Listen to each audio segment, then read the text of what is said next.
Good afternoon to one and all. I'm R.V. Kiran, Assistant Professor, Department of Mechanical Engineering, Chevron Engineering College.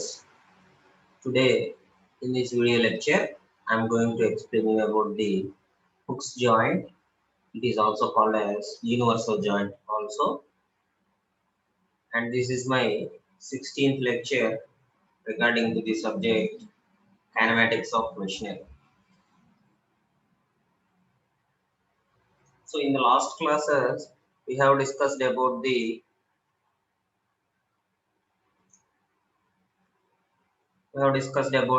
steering gear mechanisms, and in this we are going to explain the Hooke's joint. So what are the uses of Hooke's joint? First of all, what is a Hooke's joint? So what are the uses and what are the applications of the Hooke's joint?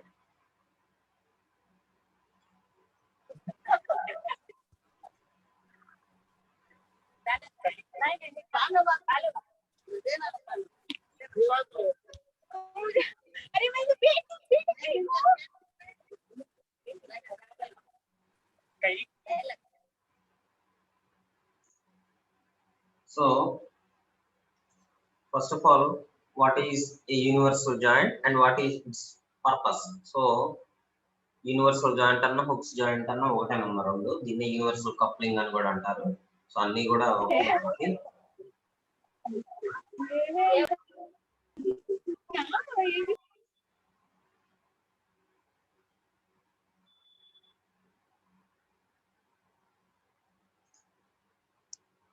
So a universal joint is a joint or a coupling in a rigid rod that allows the rod to bend in any direction.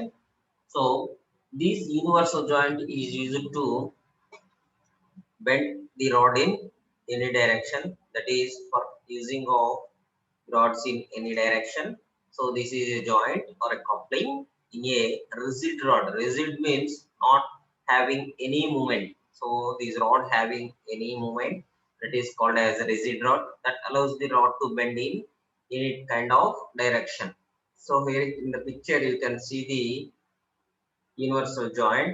So this is one shaft and this is another shaft. By coupling of to these rods or shafts, we have a universal joint.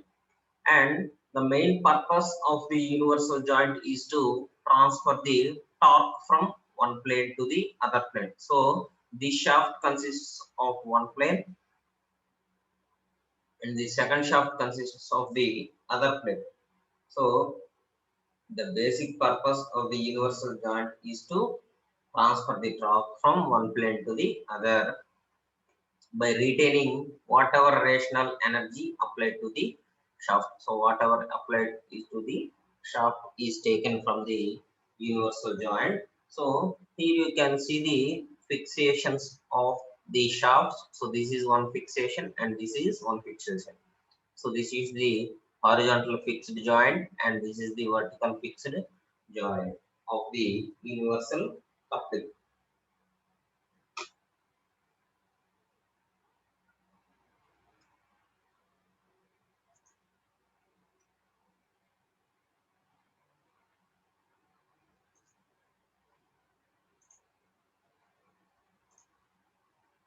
Next, this universal joint is used to connect two shafts which are intersecting at a small angle. So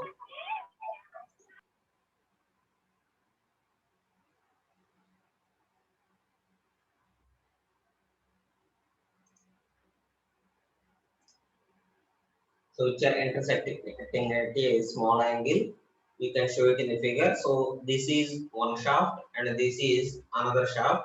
So these both are intersecting at this smaller angle, that is the alpha angle, which is the angle of the intersection.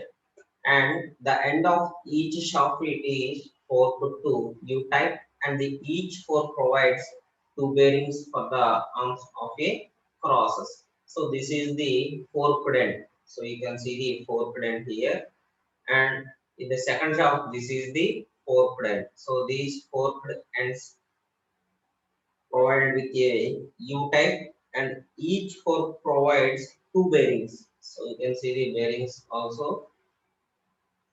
So this is the driving shaft and this is the driven shaft in the hooks joint, and this is the cross in between the driving shaft and driven shaft. So you can see the some angle, intersection angle. So this is on one axis, and this is in the second axis. Like so, this is in the X shaft. So this is in the Y axis or Z axis. In the other axis, which is intersecting at small angles. So that type of work is done by the hooks joint.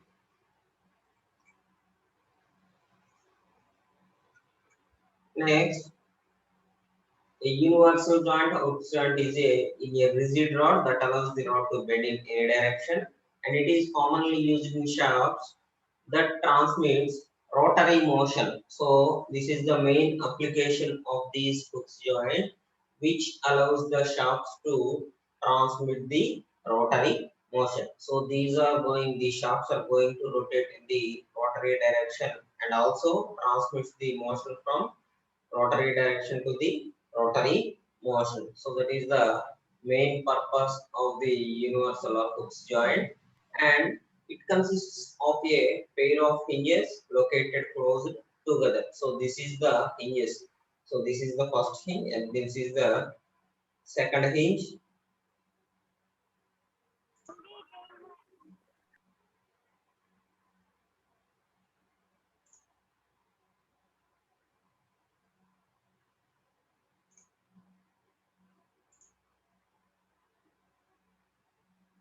and these are oriented at 90 degrees to each other. So this is one joint and this is the secondary joint,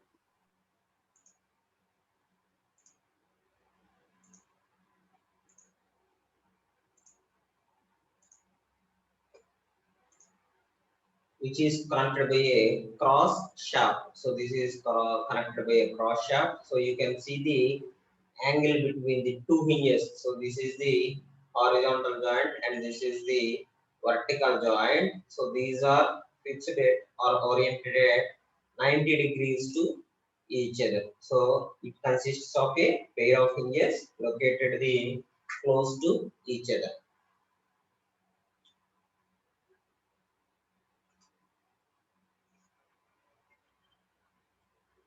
Next, these universal joint or universal coupling or U-joint or hook joint. So it has so many names. Is a joint of coupling in a rigid rod that allows the rod to bend in a direction, as commonly used in shafts that transmits rotary motion. So we have already studied in the earlier slide that. So it is commonly used in shafts that transmits only rotary motion because it is going to rotate in the rotary motion only, and to give drive at various angles. So up to 20 degrees of angle projection or orientation is done in the universal joint. So this orientation is done at several angles, but mainly it is done up to 20 degrees. So that the angle between the one shaft to other is limited to 20 degrees only, and it is used to transmit only rotary motion, rotary type of motion only.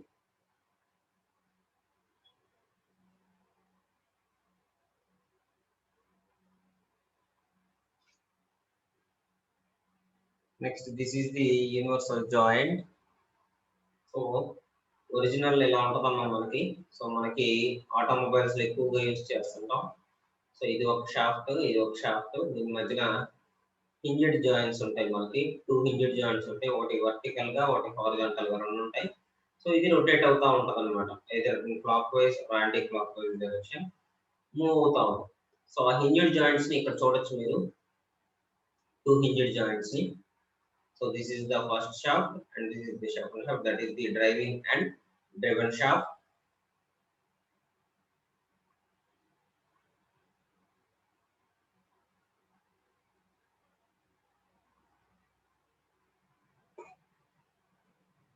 So the parts of the universal joint can be seen in the picture.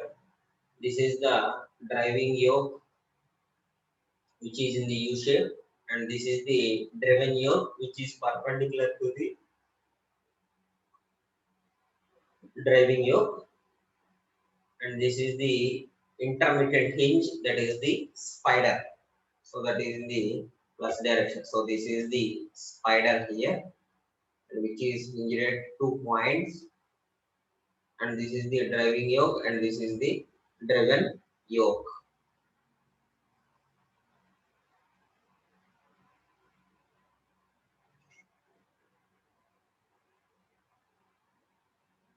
And the universal joint has been around since ancient Greek times, but the person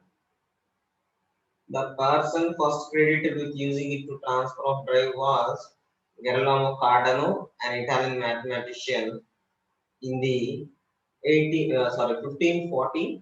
So that is the 1545. An Italian scientist, Cardano, is the first person to be credited to invent the universal joint. And since then, it has been adapted to many forms. So that is, in the plane section, it has been invented, but when the years passing away, it has changed to many forms, and it played a major role in the industrial revolution also. So that is, in the industrial revolution also, it has a major role. And modern adaptations include the use of needle roller bearings and the lightweight alloys instead of the bushings and cast iron. But the principle remains the same. So the development includes the change of materials or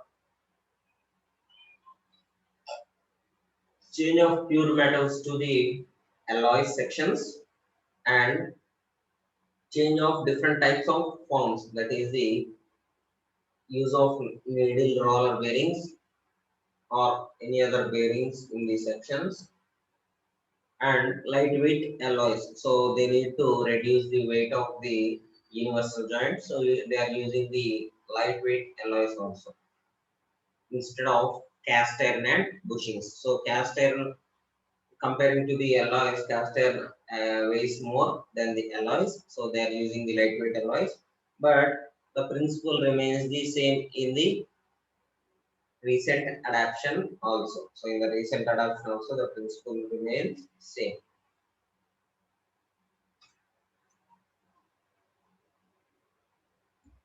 Next, coming to the design and structure of the universal joint or Hooke's joint. So a universal joint uses basic mechanical principles, and there are 4 points of attachment. So usually it is needed in the needle bearings only, and in the needle bearings 2 per shaft only. That is 4 points of attachments. So in total it has 4 points of attachment. So each of these shaft ends. So basically they are called as yoke arms or yoke ends, in which a shaft gets two ends. They are attached to a cross piece, providing a flexible joint which can take large load. So here in the earlier pictures, we can see the spider or the cross joint which can bear large loads, that is, which can take large loads, which provides a flexible joint to the coupling. So which provides a flexible joints to this coupling.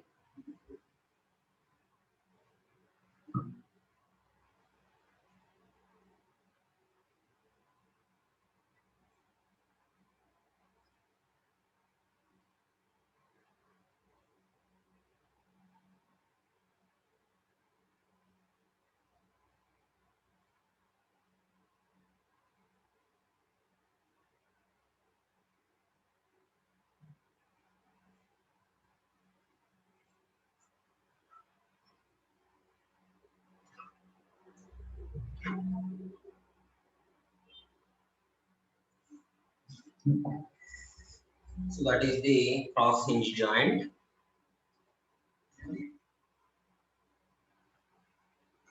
And next one, coming to the features and functions of the universal joint. As mentioned earlier, the whole concept of universal joint is to provide a mechanical means for transmitting torque and rotation. So they are basically used for the transmitting the torque and rotation. And they are going to transmit torque by using the rotary motion only. And the universal joint only suffers from one major problem. So it has only one type of problem, that is that even when the input drive shaft axle rotates at a constant speed,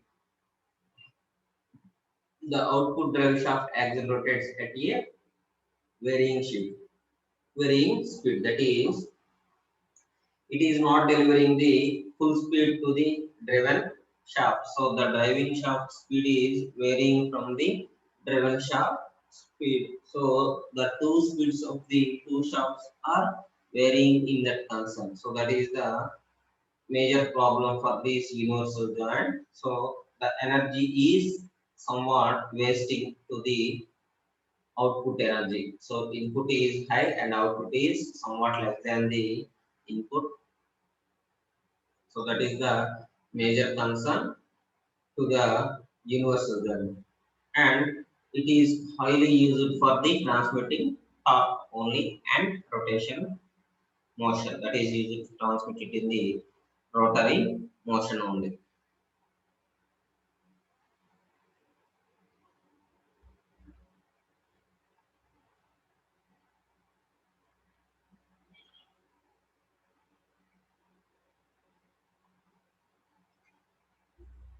Next, what are the types of materials used in the universal joints?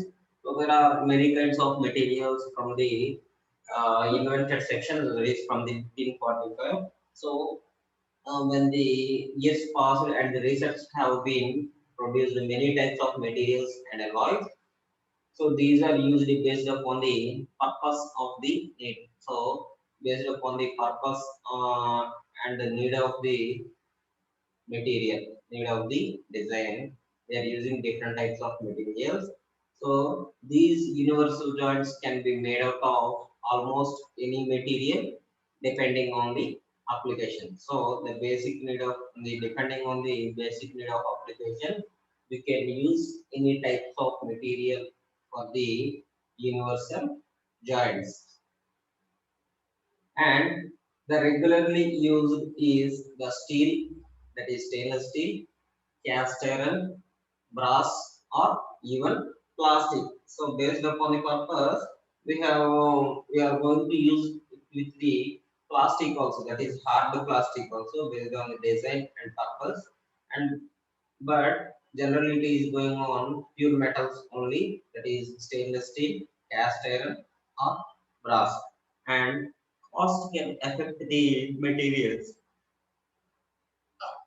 So based upon the product cost also, that is the manufacturing cost also, we need to change the material. That is cost can affect the material of the fixed joint also. So whenever you need to do a simple rotary motion, you need not to take the brass elements or any other elements. So when we are using the brass or copper or any other thing, it has very high weight than the other materials.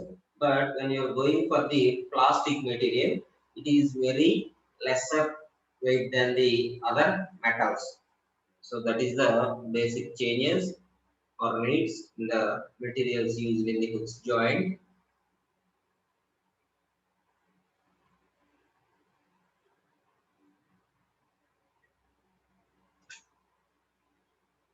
Next, the arms of the cross are perpendicular to each other. So the intermediate section of the two shafts, that is the driving shaft and the driven shaft. It has a intersection point, that is the cross arms. So the arms of the cross are perpendicular to each other. So they are perpendicular to one another, and the motion is transmitted from the driving shaft to driven shaft through a cross. So the motion is going to transmit from the driving shaft to driven shaft through the cross end only. So they are hinged at the 2 point section, that is the uh, in the horizontal direction as well as the vertical direction. And the main application of the universal or Hooke's joint is to found in the transmission from the gearbox to the differential.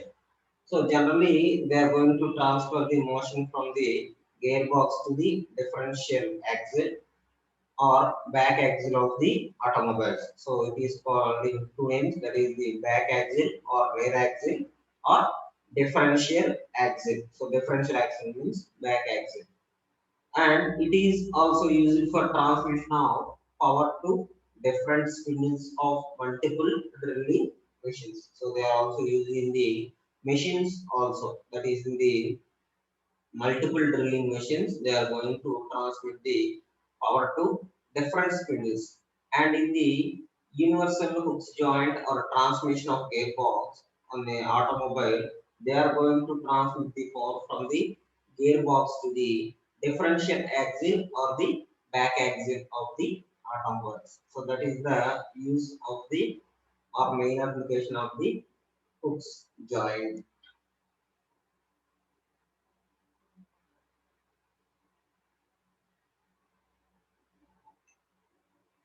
Next one is the double hooks joint. So we are using the two hooks joint, that is the double hooks joint. So here in the picture you can see the double hooks joint.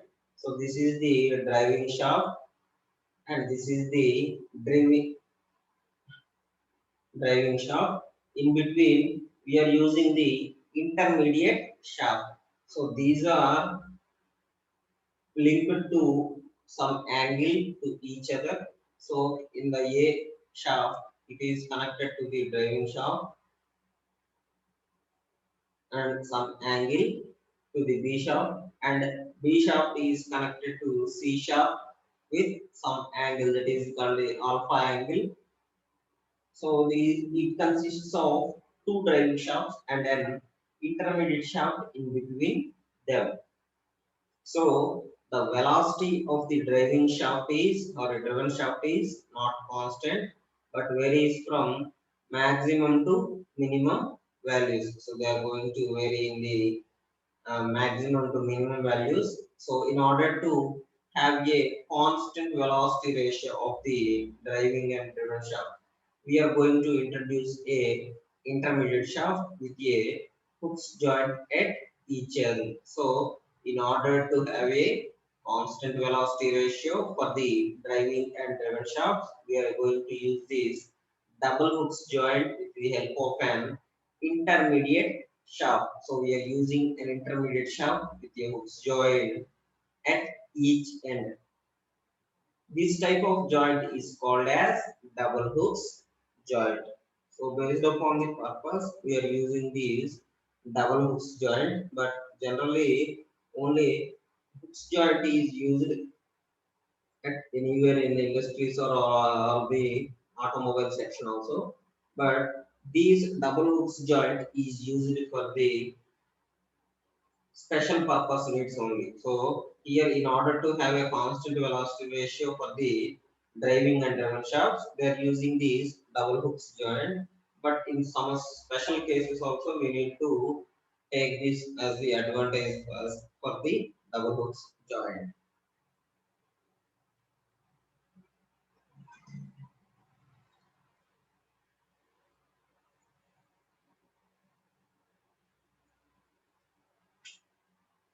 Next, for shaft A and B, so that is for the shaft A and B, tan theta is equal to tan phi into cos alpha. So that is the angle provided for the two shafts, that is the tan theta is equal to. So theta is considered as the section of angle between the A and B shaft. That is the first shaft and B. It is going to be the section of angle. That is tan theta is equal to tan phi into cos alpha. And next for the shaft B and C. So for the shaft B and C means this is the B shaft and this is the C shaft. For the shaft B and C, tan gamma is equal to tan phi into cos alpha. So it is taken as tan gamma is equal to tan phi into cos alpha. So this is for the shaft B and C. So this shows that the speed of the driving and driven shaft is constant. So in other words, also this joint gives a velocity ratio equal to the unity. So here we are taking these velocity ratios is constant. That is the driving and driven shaft constant velocity ratio is very equal. And if the axis of the driving and driven shafts are in the same plane, it is they are going to be equal velocity ratio. So these are the two conditions. So first one is the axis of the driving and driven shafts are in the same plane. And second one, the driving and driven shafts makes equal angles with the intermediate shaft. So that is these are the equal angles, that is the alpha and alpha here. So if they are going to be equal angles with the intermediate shaft, the velocity ratio of these shafts has been equal. So that are the two conditions for the velocity ratio equal.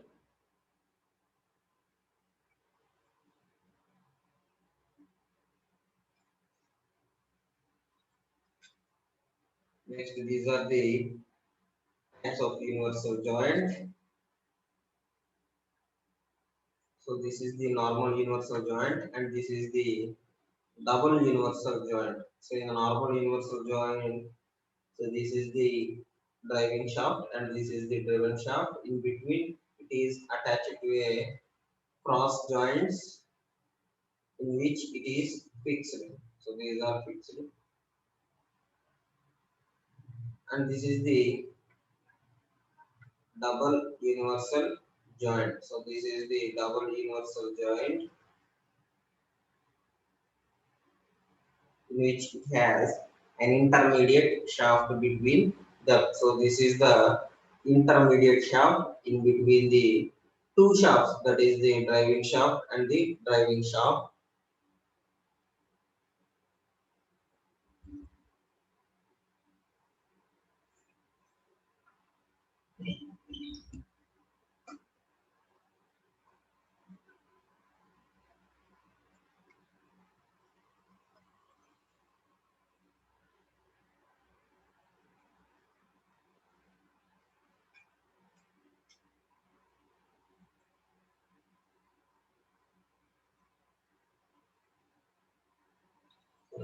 So next one we are going to the uses of these couplings. So what are the different types of uses?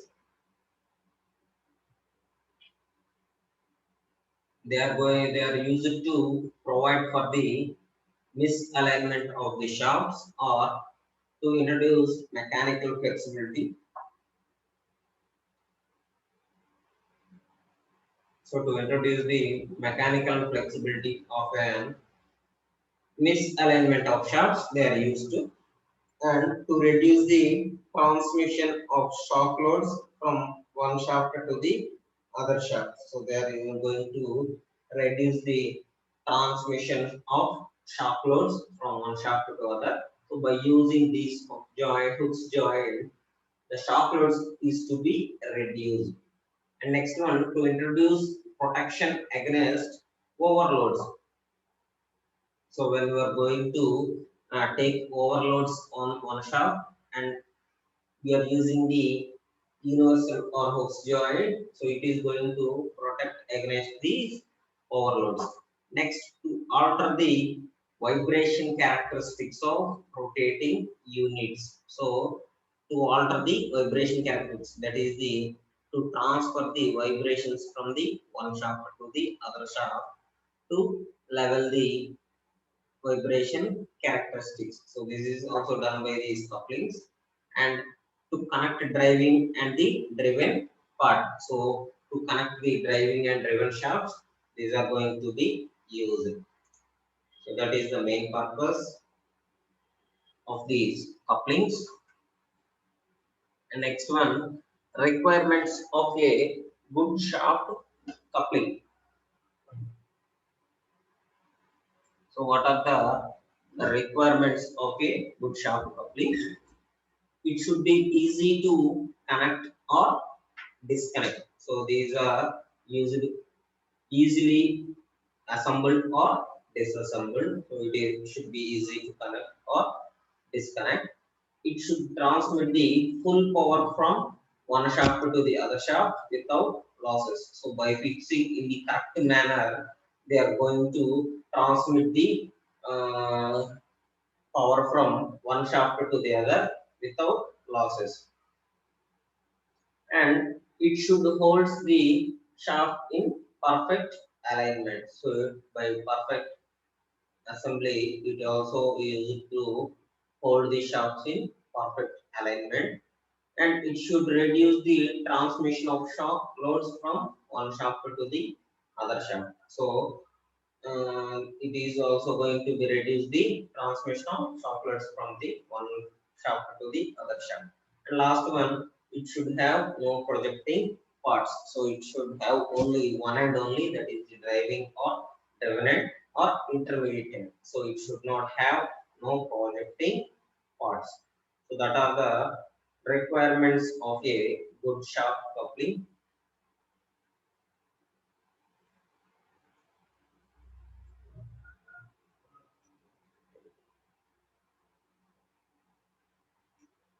Next one, we are going to the applications of the universal coupling. So there are thousands of applications for this universal joint. So where we can use it in the purpose. So based upon the need or purpose, we are going to use it in several ways. Single or double universal joints may be used depending on the application. So generally, single universal joint are only highly used in many applications, but on the special purpose on special conditions, these double coupling joint, that is the double universal joint, has been used. And last one, double universal joints should be used where the velocity of rotating shaft should remain the same. So that is the condition for the usage of double universal joint. So it should be used where the velocity of the rotating shaft should remain the same. So they are going to equal velocity for the two shafts. So that are the applications of the Hooke's joint or coupling rod. Next one, coupling maintenance and failure. So first one is the coupling maintenance. So first one is the performing visual inspections, checking for signs of wear and clean couplings regularly. So that is, if we have any type of wear in these couplings, we need to interchange with the other one, and we are going. You need to clean these couplings regularly. That is from the by the addition of lubricants for the smooth running or any other maintenance of taking the dust or any other thing. And checking and changing lubricant regularly if the coupling is lubricated. So you need to check these lubricating levels also, and documenting the maintenance performed on each coupling along with the date. So we need to use the coupling from day to day or by the time of travel, so that how many kilometers it has been running. That is the marking of date. So these maintenance has to be performed on each coupling, and documentation is more important for these types of couplings. So that is the coupling maintenance.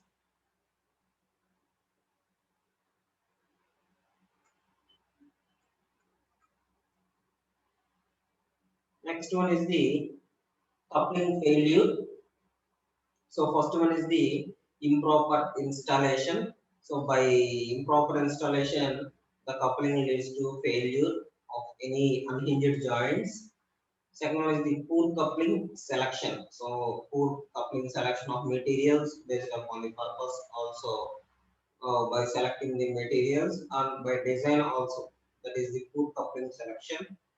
So that leads to the failure. Next one, operation beyond design capabilities. So the operation is not satisfied beyond the design capabilities. So that is the transmission of power is not exchanged by the input level. So that does not satisfy the design capabilities. Next one, abnormal noise such as screeching, squealing, and scattering.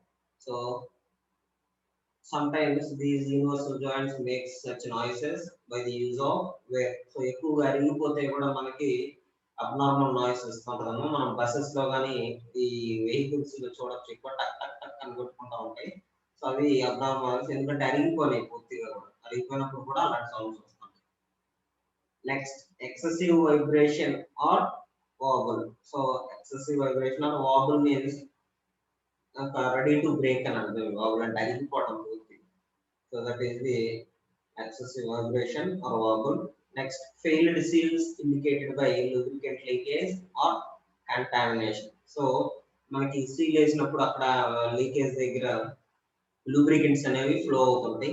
So అవి కూడా మనకి ఈ coupling failure కి chances అన్నమాట. So these are the different types of coupling failures. And next one is the advantages and disadvantages of the universal joint. So first we need to see the advantages. This universal coupling is more flexible than the knuckle joint. So the usage of universal coupling is more flexible. And second one, it facilitates torque transmission between shafts which have angular misalignment. So the general purpose of the universal joint is to transmit the torque. So that is why between the shafts it has angular misalignment, and it is cheap and cost effective. So generally these universal joint are easy to take, that is it is easily available in the market, it is cheap and cost effective. So that is it is also cheap. It is simple to be assembled and disassembled, that is dismantled. So if you're going to assemble or disassemble, it is easy to assembly and disassembly.